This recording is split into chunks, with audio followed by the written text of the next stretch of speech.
Network fakkaatti dhiifama. Network addaan kute. Isin dhufte deebisa.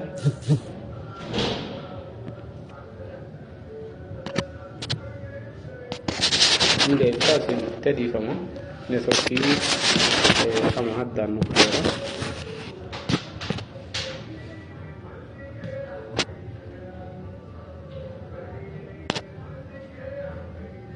Network addaan kute dhiifama.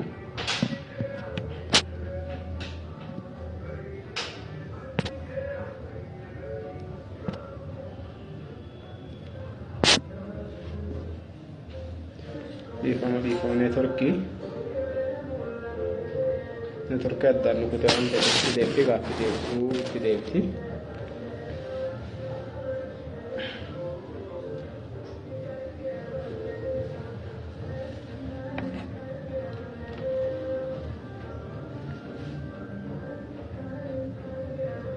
Network addaan kute nadii deebii itti fufi.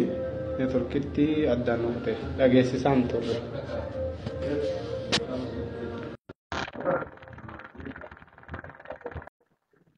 Asirratti godhi seenii networkii addaan kute.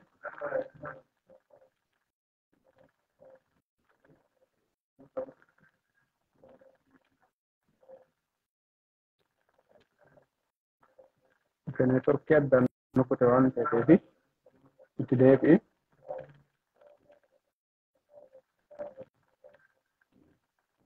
Ifaan guddaas ni jiru barbaanna networkii rakkisaa yookiin beekamu.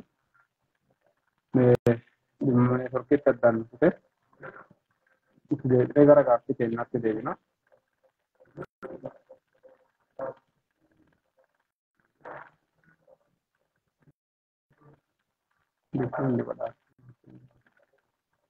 Nadii argadhu.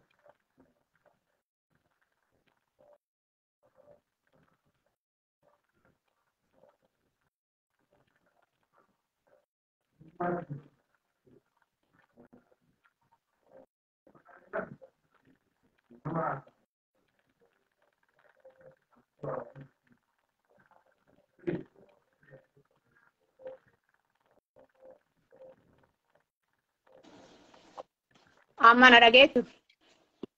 Hin dhageenya networkii addaan kute. Dhugaa na agarteerti. Itti deebi'i. Gara gaaffiitti deebiitti deebi'i. Gaaffiin dheeraa deebi'ee akkasitti gaafadhamee fi nama amma dhuunfaatti jiraachuu danda'a waan ta'eef. Amma sidhaa akka dansaale si dhagee amma. Bakka maan jedha keessa dhimma looga afaaniitiin wal qabate Oromoo kutaa tokko jiru afaan Oromoo ta'ee looga gara garaatiin dubbata. Looga kana qabannee walii galuu hin dandeenya waan jedhu. Ankaraa kiyyaan jedha. Isa kutaa 11 kana namuuka ardaa itti dhalannee qabannee adoo gadi hin gatiin adoo lafa buunnee irra hin sirbini kenna qabannee Oromoo kutaa 11 olii hin dhageenya. Fakkeenyaaf Ameerikaa keessa jiraadha. Ameerikaa keessa jiraadhu interneetiin biyya teenna akka malee jadduu akka malee gaarii makiina keessa teennee baadiyyaa keessa waan addee feene teennee waan feene caqasuu dandeenya. Kanaafuu wanni isin jedhu namni Ameerikaa keessa jiru urjii samaayirraa haa gubbaa gadi yookiin waa ibsaa samaayirraa gubbaa gadi addunyaa laalu jechuu hin dandeetta. Sababa interneetiin jadduun jirtuu fi waan feete sottee dhaga'aa caqasaa oolta. Interneetiin rakkoon qabdu daataan narraa nyaatama hin fixama hin jettu, waayifaan narraa dhumata hin jettu, waayifaa mana keessa jiru namitti fayyadamu hin jiru, rakkoo hin jirtu. Kanaafuu waan adda addaa sonnee daawwataa oolla, caqasaa oolla jechuudha yeroo qabaan. Aniini asi ta'ee Oromoo kutaa 11 keessa jirtu mara isaanii YouTube kana galata YouTube kana amma waa adda addaa kilikii irra goonee cincaqan mara isaanii caqaseera. Yoo warra Hararii dubbate ilu Baaburii dubbate yoo warra Wallaggaa waan fedhe oduu fedhe dubbisu yookiin haasa'u anguyyuma tokko jalla namni kun maan jedhiisa barbaadeeti jedhee rakkadhee hin beeku. Maaf akkasii akka yaanu naan galu. ijoollee teena haa Oromoo ka oduu adda addaa nu dubbisanu gaazexoota teena an guyyaa tokko jalle isaan dhageessaaf rakkadhee hin beeku. Afaan amma jedhe amma waaltawaa jedhan saniin an baradhee hin jiru. Kanaafuu akkamitti an hubadhee diqquma yoo dhageettan teete yoo carraa argattanii caqattanii raattanii lola baranaa kakaaba ideeme kanarraa waa hedduu baranneera. Yoo diqqaate maqaa lafa Oromoo hagara kaabaa kana gulaan jirtu haalolli baran irratti deemaa ture hedduu dhageessa jira. Maquma biyya lafa maquma gujiiti malkaa roqaa maanii biyyee diimtuu lafuma maquma naannoo seennaati. Maqaa namootaalee baay'ee dhageessa jira. Maqaa Oromoo haga ga'uun tokkuma. Wanni kunin dhaloota wanni kun nature waan dhaloota waaqi akkasitti Oromoo kutaa 11 Oromoo badhootana akkasi addee jiraanne adoo walitti himin adoo maqaa nadhii baafadhaan jedhini Arsiin nadhii baafatee adoo namni dhaqee namni dhibii isaan tiimini Booranni nadhii baafatee Wollo nadhii baafattee kuni dhaloota waan kana jijjiiruu hin dandeenye Oromoo kutaa 11 olii keessa jiru huma wal dhageessuu hin dandeenye maafi waaqa godhe waaqa akkana godhe waaqa fakkanallee afaaniillee vokaabuleriillee bacaa kenneefi Oromiifi afaan dureessaa afaan vokaabulerii bacaa qabaa hedduu qabaa baay'ee qabaa kana gumaa fayyadanii wal dhageettaa hin dandeenye ankaraa kiyyaanii Amaariffaallee hagin tokko Amaariffaallee beeka Amaariffa keessa akkasitti akka malee jirti. Warri lafa tokko tasaqqali jedha makiina yaabii jechuu fi tasaqqali jedha gariin makiinaalee wuxaa jedha Amaariffaallee keessa loqoti garaagaraa hin jira Kiswaayilii keessallee loqoti garaagaraa hin jira afaanuma addunyaarra jiru kana guma loqoti naannoo hin jira kun dhaloota kana jijjiiruu hin qabnullee hin dandeenyullee. Ingiliffa keessa akkuma qaba isin jedhe kutaa 50 meeqa kana guma namoo loqoda naannoo ifi yookiin isteetii fi qaban. Nuti yookiin cheerchii wayii deemna namooti cheerchii kutaa dhibii keessa yookiin isteetii dhibiirraa gara cheerchii teennaa dhufanii yoo waan adda addaa dubbatanu garii isaanii loqodi isaanii akka malee ka ulfaatanullee hin jiran. Namooti suniin yoo isteetii biraarraa dhufanu akkuma ifii isaan dubbatan malee namooti Noorz Dakootaa jiranu nun dhaga'an jedhanii gara Noorz Dakootaa dubbatiisaa fi isaanii afaan caccabsanii Ingiliffa kana garaa dhibii olii gaddassanii isaan dubbatan hin dhageewwan. Namoo akkuma naannoo akkuma itti barate sana akkuma isteetii fi isaanii baratanii dhufanii Ingiliffa dubbatanii diqqoo namatti gurrafatti ulfaatu malee wal dhageettaa hin dhaban wal hin dhageena nuti amma nama keessattuu gara Saawuzii kanaaf warri gara Ameerikaa keessa gara Saawuzii jiruu fi Saawuzii jechuun warri gara Noorzii jiru loqoti isaanii guddoo gargarii fagaata. Garuu haga numa wal dhaga'an jechuudha. Warra Saawuzii fi warra Noorzii jirulleen gara walitti jijjiirisaa fi isaanii elaawan dhaggeen beeku isaanii olii gadi afaan caccabsanullee dhaggeen beeku. Ankaraa kiyyaanii Arsiin yoo loqoda naannoo ifii qabatee akka malee isaanti tole dur ijoollee Arsii ijoolleen dhiiraa jaarsa Arsii jaartii Arsii yoo akka loqoda naannoo Arsiiti yoo dubbatanii itti tola maan jennaan dhaloota afaan isaan arraba isaa waa isaa arraba itti hiikatan namni naannoo Gujii akka Gujiiti yoo dubbate itti tola. Amma akka dubbadhu kanarraa karaa dhibii dubbatiisa hin danda'u yoo gara dhibii micciiree olii caccabsee dhuguma natti waan natti tolu natti hin fakkaatu hin danda'ullee hin beekullee kilaasii afaan caccabsiisaa isaanii hin baran baratuullee hin fedhu maan jennaan loqodi kennaayyuu aadaa ta'een loqodi kennaayyuu aadaa loqodi Arsii aadaa Arsiiti qabeen Arsiiti loqodi Wallaggaa qabeen Wallaggaati waan Wallagga ittiin beekamtu waan Gujii ittiin beekamu waan Wollo ittiin beekamtu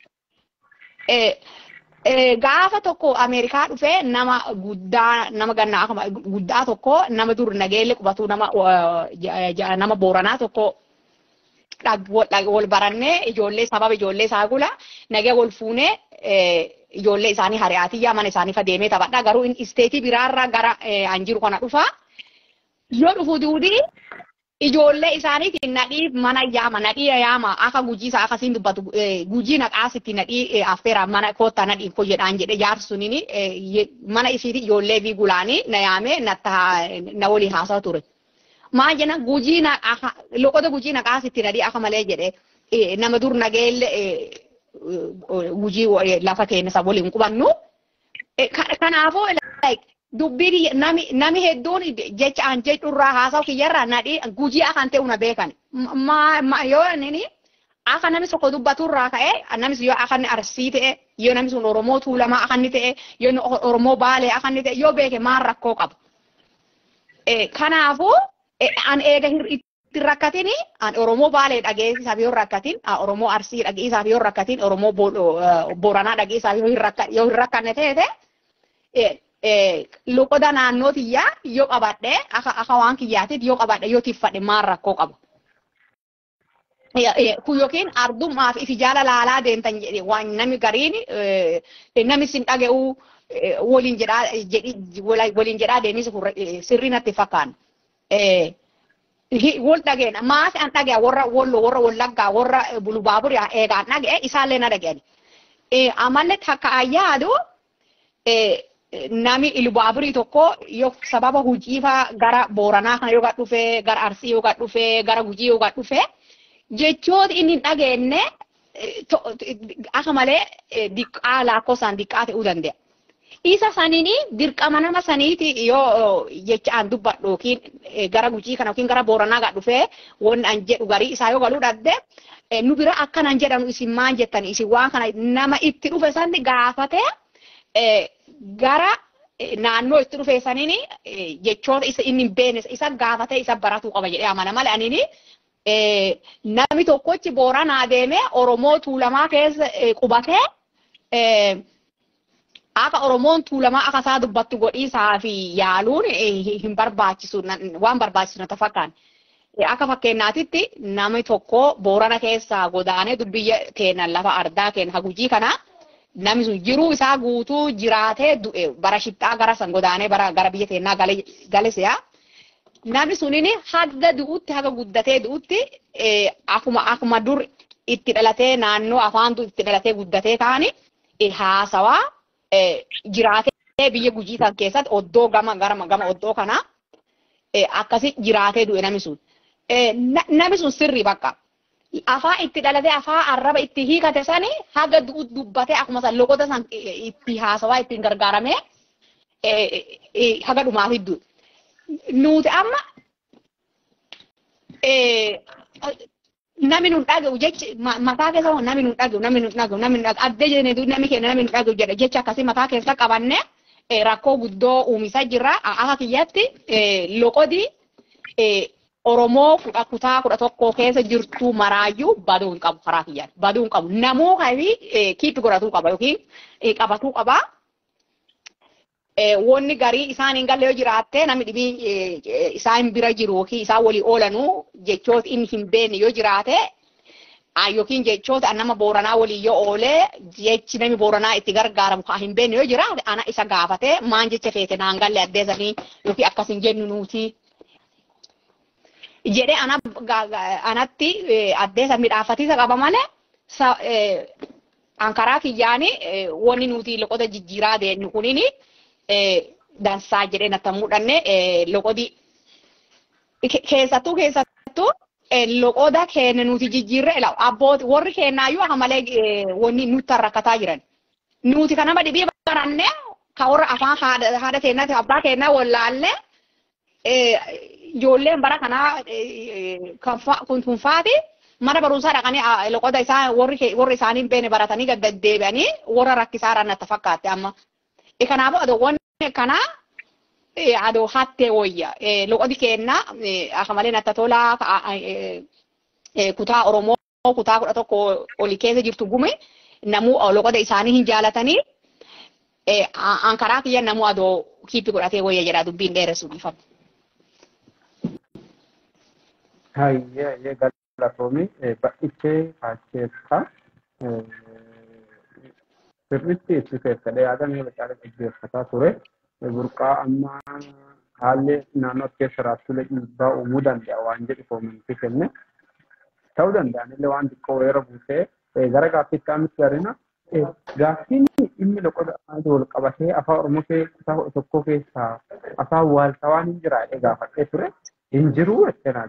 Yoo hin jiraanne walii galuu hin dandeenye walii gallattee akka dansaa nuti ta'etti. أنا أكيد أمنا مولد كاتو كو أون أساسو ما نان جل كيسان نجاته أكثريت كفارموت تنبر رسيتون عند كراك إسات النسوة إذا فارمو إذا جرمو كان تبص جرود له فان مرموت يعني إن أكمان عن جل أفارمو والثواني جرو نما أكمل لا تكمن عنه في تدبسا كيسوا سينجل نجاح تمده أفات والثوا بوتنجر تو عن جل كبا إذا تو برو أفان Oromoo keessa afaan waaltawaa jedhamee hin jiru waan siin galee ammoo namni sirra jiru gaafatee sirraa hubachuu danda'a. Kanaafuu namuu akkasitti kenna akkuma loqoda kennaa qabannee haa deemtu barbaada. Ijoolleen gara kennaa dhuftanii afaan keessan qabadha. Ati afaan keessan jabeessaa loqoda keessan jabeessa kun qoodummaa muti kun gargari nama baasu muti. Kun namatti kenna. Kun nama qoodumuti kun Oromoo adda adda babaasuuti. Oromoon Boorana fakkeenyaaf guyyoo waaree yoo nama seenaa daba akka malee ijaarannee mootitti seenee bakka nu dhiisi Oromoo isaa jiru hundi agarsiisaa dhaggeeffate. Maa wanni isin dhaggeeffatu bakka logoda isaatti namatti tola. Amma nama gujiillee yoo akka gujii dubbanne business yoo asiillee wallaggeellee shawaallee baalellee ilillee karrayyuun hundi si akka isaanii dubbatan maani dansa bakka nama kun karrayyuu jettee gargar baasa. Ammoo afaan dhaloota keerraa fakkeenya gujiirraa dhuftee harkichee tuulamaa deebicheette eenyu akka ta'e gargaareen kan jidduu rakkataa yoo rakkee singaltu akkasiidha. Maal jechuudha maani waan jedhu jetta kan hundaafuu waan kana ijoolleen gara kennaa aduu sirreessitanii dansa Oromoo hundi aksentii qabatee haa deemuuti loqodatti qabatee haa deemu jedhuu barbaada. Nadhiin waan xiqqoo isii gabaasiteera nu bulchee waan itti aanu dabarraa gara toomas jechuu barbaada. Yaa afaan waaltawaa yoo jedhanu namoota waan kana barataniirtanu gaafa dhibiilitti deebinee midhaasnee walii diideessuu dandeenya. Afaan caalee jiran attan fakkaan jechi jecha jedhu caaleen jecha caaleen jiru afaan caaleen jiru. Kanaafuu afaan akkanaati yoo akkas jenneefiifu yoo afaan naannoo 11 kana keessaa tokko piki goonee yookiin tokko callaa fuunee isa kana waaltawaa jennee nam jiru duudiin haasawaa yoo yaane naannoo tokko caalchine jechuudha. Afaan aksentii tokko yookiin loqoda tokko caalchine jechuudha.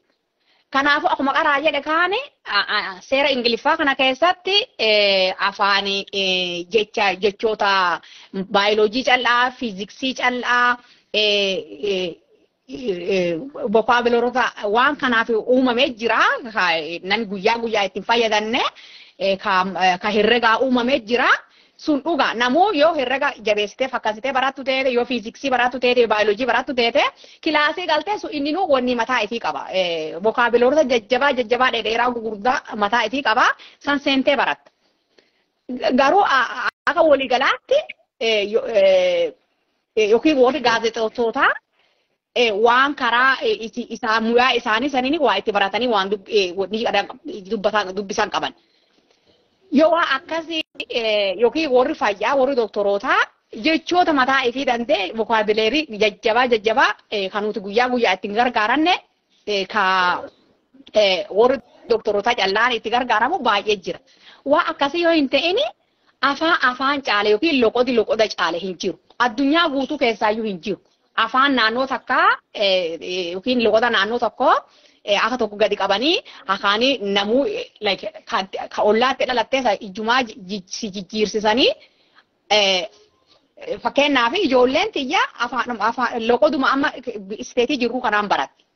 Yoo isteetii biraallee deemtee jettee akkuma san dubbatti malee akka isteetii Minisootaa yookiin Noorz Dakootaa, Saawuz Dakootaa yookiin isteetii Montaanaa deemtee afaan jechasaan deemu. Wanni takkatti isin beekuu qabdanuu afaan ka itti dhalattan ka beektasa yoo lakkittanii jettanii yoo gara dhibii caccabsitanuu ka caccabsitan sanillee sirrii hin beektanuu kaduu itti dhalattanii sirrii beektan kaale lakkittanii yoo dhugaa isinirraa namarraa hin bareedu hin tolu isin tan tolu namatti hin tolu isin hin mi'aawu shiikii hin qabu. Kanaafuu warra akka guddinaafatti ilaaltanu afaan waaltaa afaan maqeenu jettanii hin jiru waan akkasii hin jiru addunyaa gubbaa hin jiru loqoda caale hin jiru. Akka guddinaatitti ilaalina yoo akka guddinaatti ilaaltani deema afaan biraa baradha afaan Oromiffa dhiisaati Amaariffa jabeessaa baradha Ingiliffa jabeessaa baradha afaan Fireenchiiffa jabeessaa baradha Yo aka guddinaati olaaltanii pig godha afaan dhibii Kiswahili fa deema baradha. Malee keessan makana ka arbaa itti dhalattanirraa gara dhibii olii gadi caccabsiisi aka guddinaati hin laalinaa isin ta'in tolu bifa teessa isin wallaachisa baqaati. Oromoo tuulamoo ta'u tuulamaa ta'uu keetiin hin beekanu, Boorana ta'uu keetiin hin beekanu, Gujii ta'uu keetiin hin beekanu. Abbo waan kana lakkisaallee akkuma gafa jedhe kaane kiipi godhatu Oromoon guutuu san jechuun gujee jallaa miti. Arsiin nami jiru duudii loqota naannoo fi kiipi godhatu qaba bakka. Tan aadhaa fi akkasuma jedha amma mata duree sanarratti. Irra jabaadhaa hojjadhaa warra haateef abbeeti konfiyuusin godhinaa galtanii waa hin beekne afaan isaa hin beekne itti haasottanii.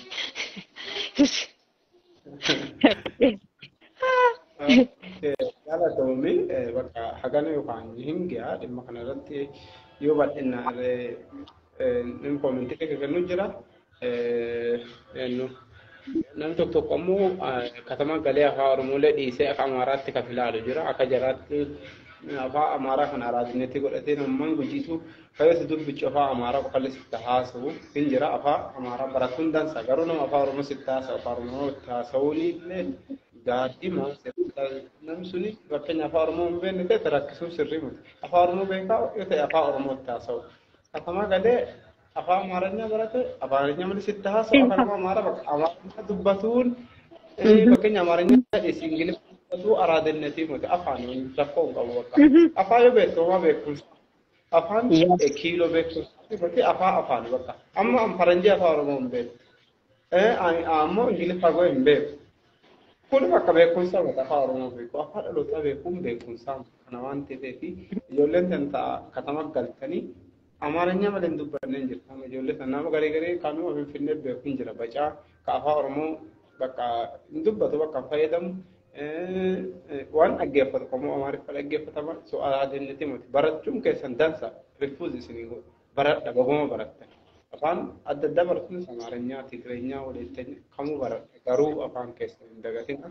Nama afaan Oromoo hin dubbisa afaan Oromoo hin dubbisa. Yoo namatti dubbattan afaan keessan nama barsiisuu fi dhiibbaa godha. Kanas jechuu barbaada. Horii yaada nu kennaa akkamillee galatooma. Waa afaan irra hagana dubbanne hin jaa gesee dhibii ammoo itti deebinee bal'inaan kaasuu hin dandeenya.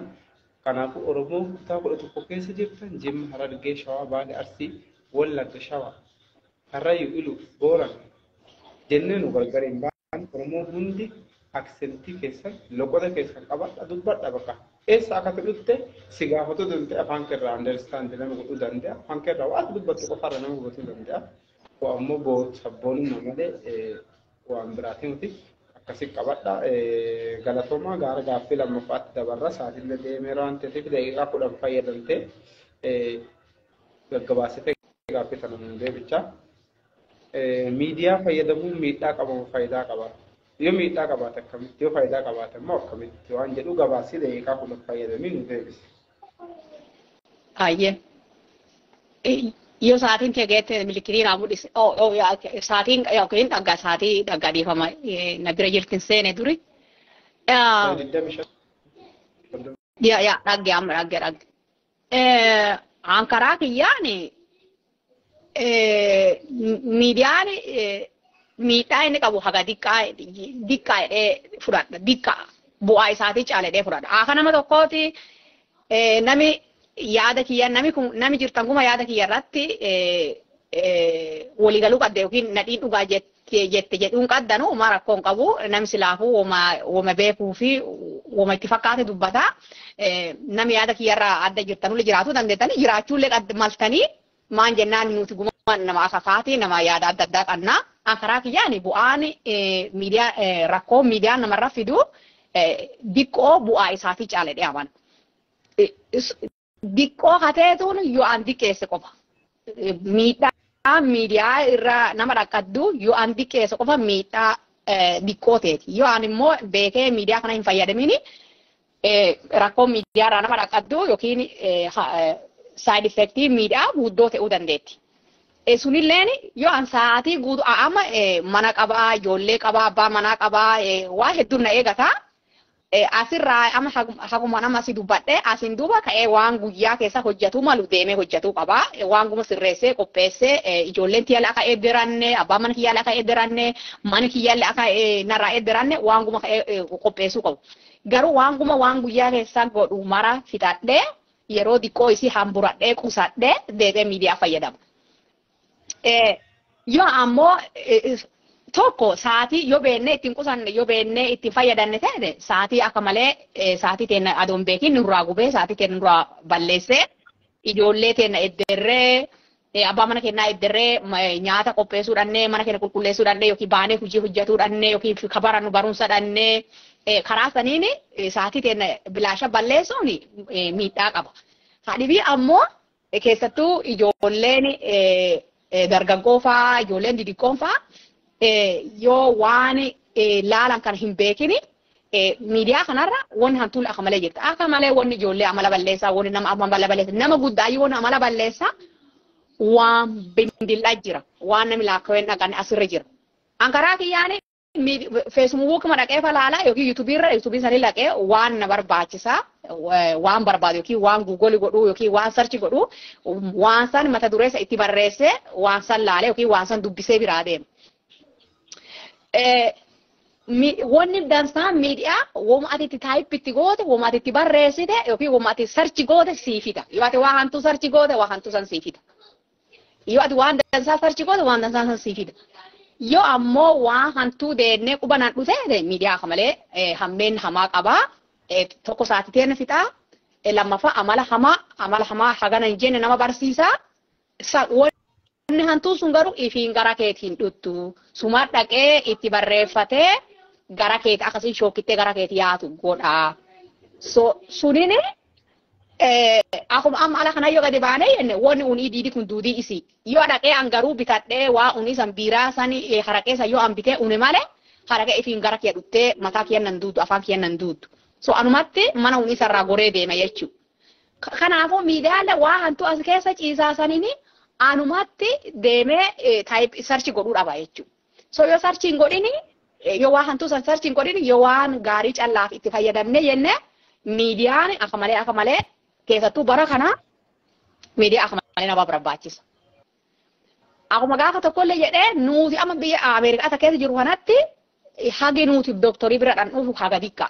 Waan fayyaa ijoolleen qufaan qabu ijoolleen nafi oo waan jiraamuma dhandhee sarchi goone kana maani ijoollee gargaara kana maan goone jenne wanni guugolii kanarra hin jirre wanni amma yuutuubii viidiyoo amma yuutuubii kanarra hin jirre haa fayyaa haa nyaataa haa sirbaa wanni hin jirre hin jirtu waan kana guma intarneetii rakkoo waa hin qabneef deennee irra barbaanne deebii mara onlaayinii kan argisiisaa jira.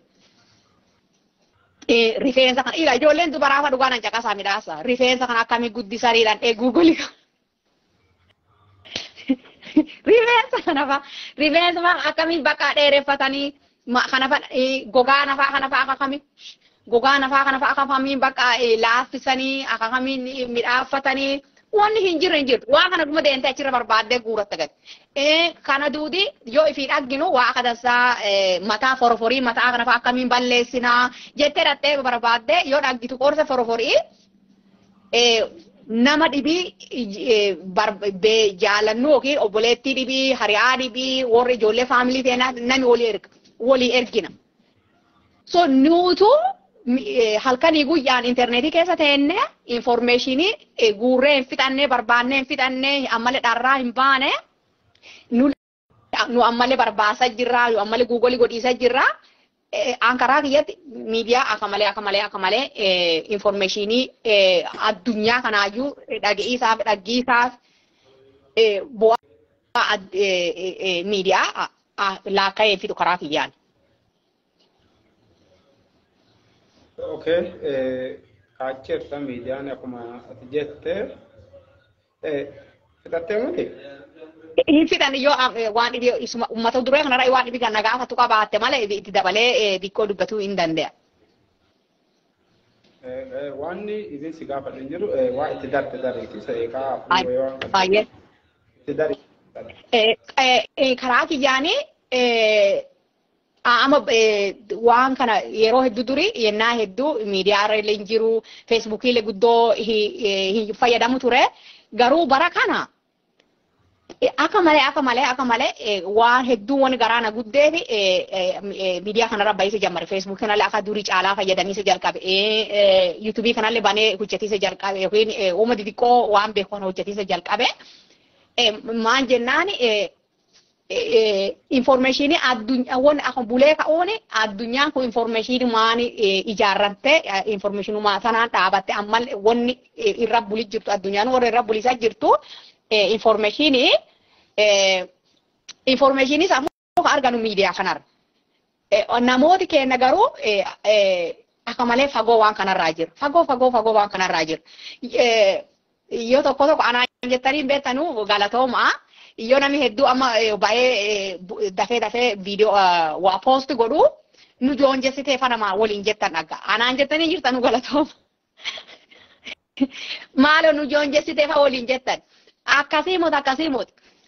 Seerri miidiyaatu akkasi dafanii poosti godhuu qabanii fakkeenyaaf amma daawwaan dafee poosti godhuu qaba. Maan jennaan dandeettii isaatii, fedha isaatii, jaalala isaatii, ammallee miidiyaa isaa mana isaatii.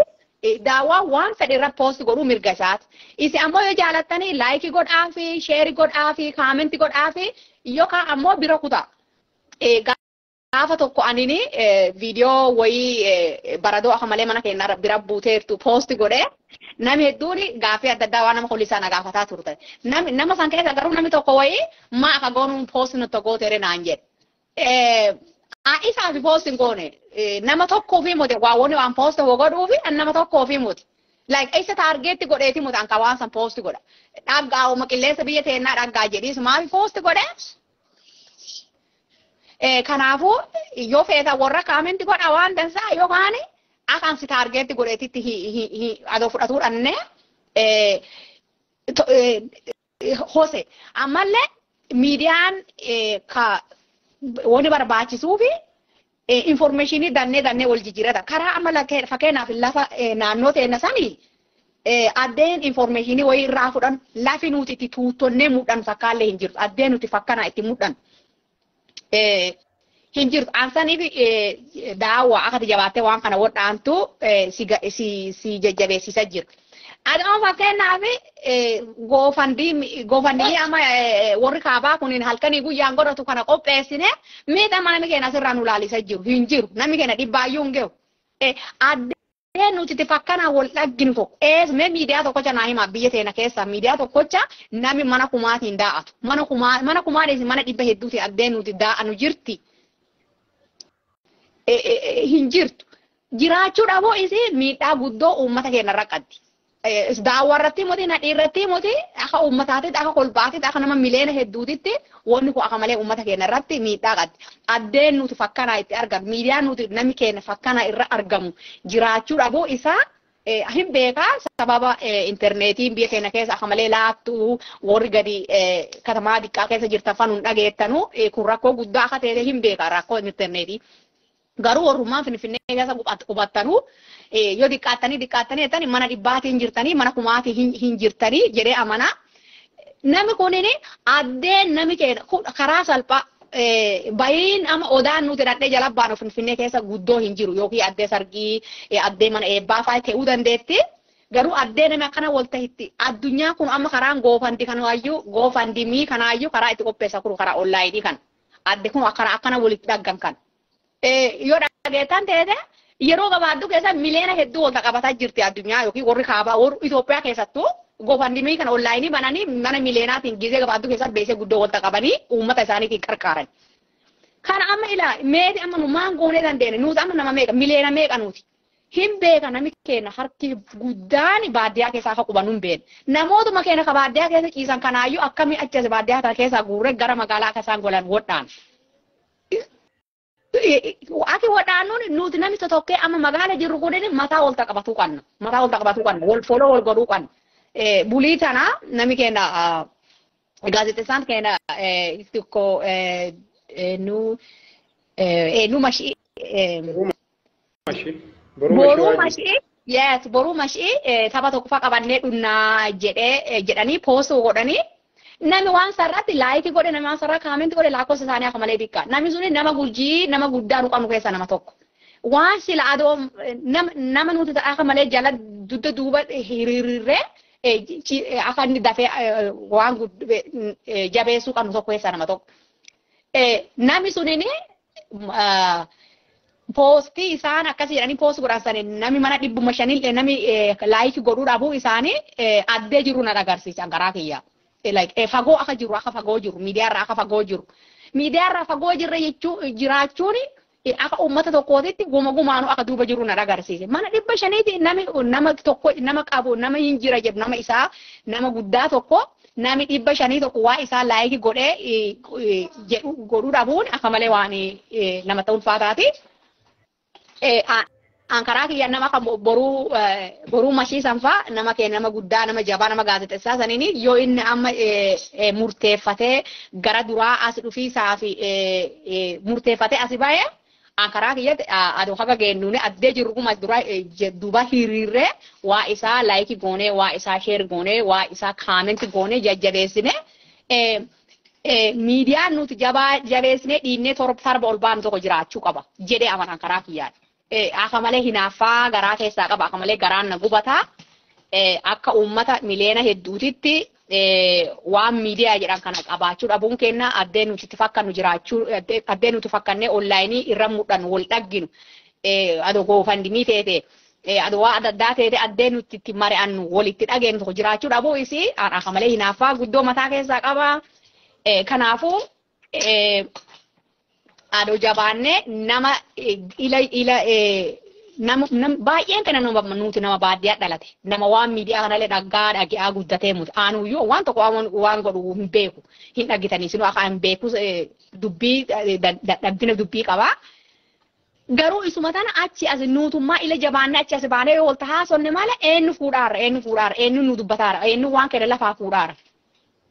Kanaafuu magannee si warri dandeettii qaddanu nama kaa obboleessa keenya boruu mashiisuun fa'a asi bayaa nuti dubbadhaa nutilleen warri dubbii sanii fi dandeettii fi fedhallee hin qabne yoo jiraanne yoo xiqqaate kaamentii wal jajjabeessuuni wal bira haa dhaabannuti kaamentii laayikii godhiisi birrii walii kennisaa moti jechuun wal jajjabeessis garuu hamilee namaa haga walii hamilee wal cabsinu hamilee walii ijaarree waa uummata keenyaa kana gara duraa akka xiqqoo shitti goonu adoo wal gargaarree namni dhibiilleen laala achi as ka sodaatullee achi as baya jechuu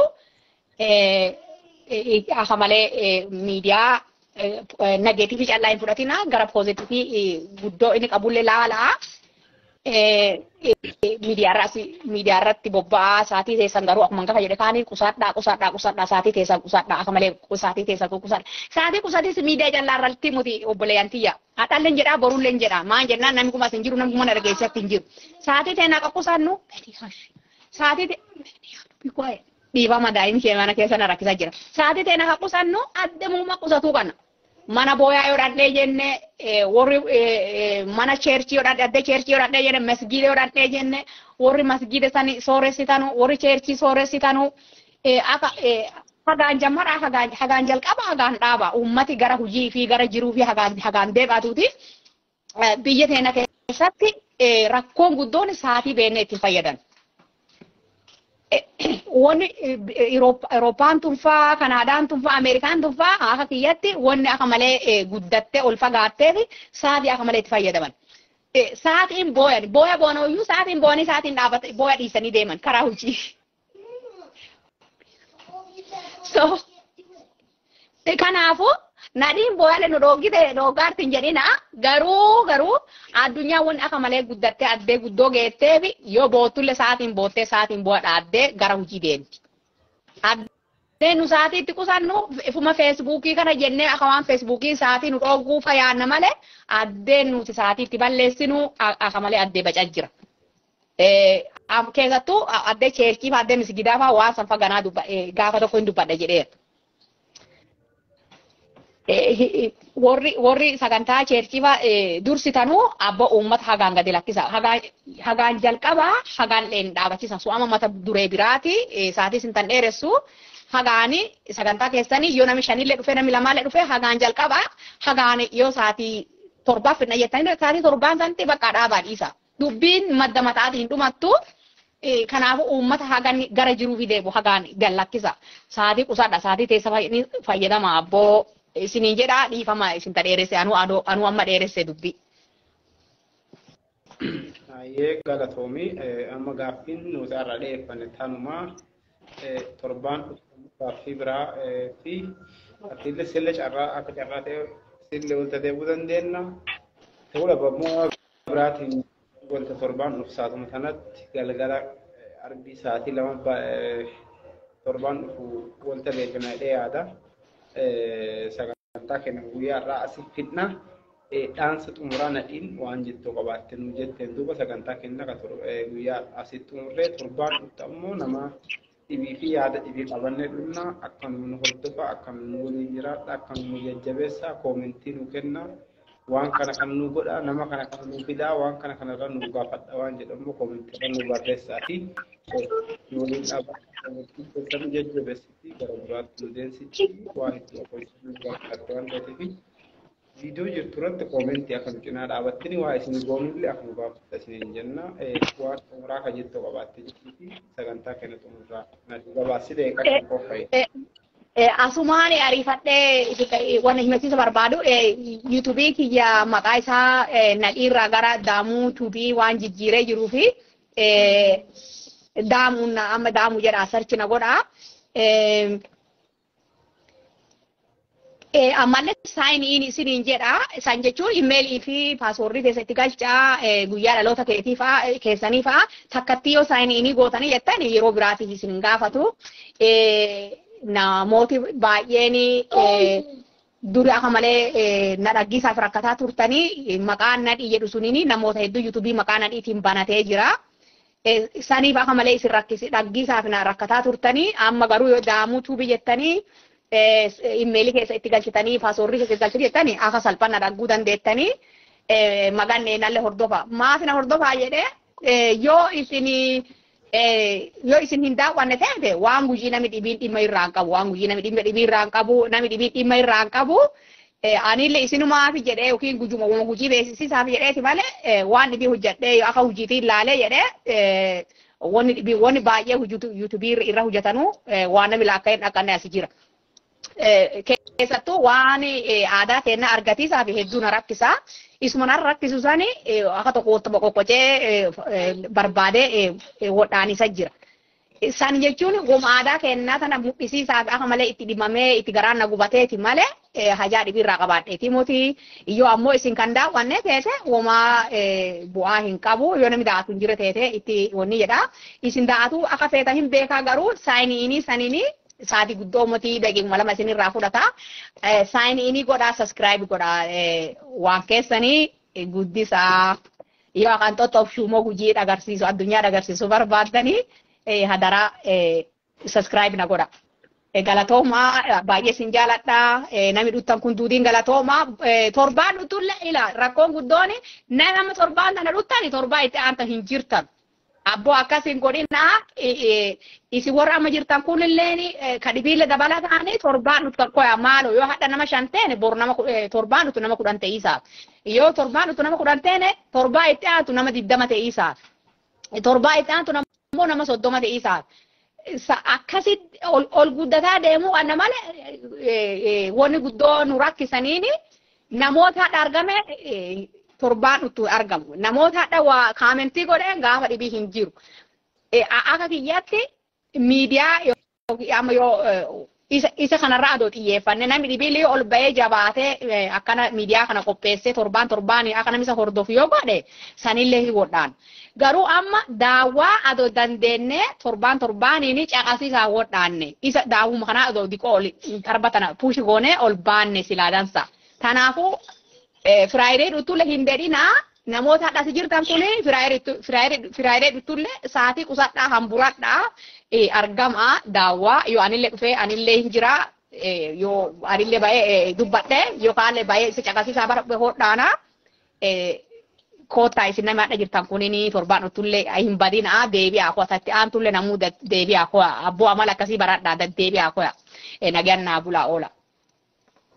Ayya sagantaa kenna ko guyyaa rasittumurraa komentii nu barreessaati barii nama viidiyoo san caqasinillee irra deebi'aati waayifaa adda addaa qabu fadhaa caqasaati yaada irra nu kenna torbaan nutti ammoo sagantaa biraa sagantuma kana fakkaatu dhimma biraarraa ammoo qabannee waan deebinuufi komentii keessan nu barreessaa komentiin nu addan bayinaa tarraa hatte ammoo biyya Ameerikaatti namni akka biyya seenaa sana zimbadheenti hojjeta guyyaa halkanillee hojjetanii garuu yeroo ta'eeti qaaliirra nu kennitee sagantaa kennaa argattee nu waliin qoodamuu keetiif guddoo galatoomsiin jenna torbaan nagaa sii ta'etu sanbata lamaan sanbata boqonnaa gaarii sanbata hojii gaarii siif haa ta'uuti namni dhuftanii caqasaa turtanillee marti keessanuu galatoomaa guddoo siin jaalanna guddoo siin kabanya yaada keessan gargariin bayni jenna torbaan nutti ammoo nama dhibiillee qabannee isin dhunna waa irra isiniif qopheessun ammoo komentiirran nu barreessaa galatooma ulfaadhaa warri gara biyya keessaa jirtanuu halkan gaarii warri ammoo ala jirtanuu biyyoota adda akka Ameerikaa fa'aa adda keessa jirtan guyyaa gaarii haa ta'u jennaa galatooma nagaan turaa.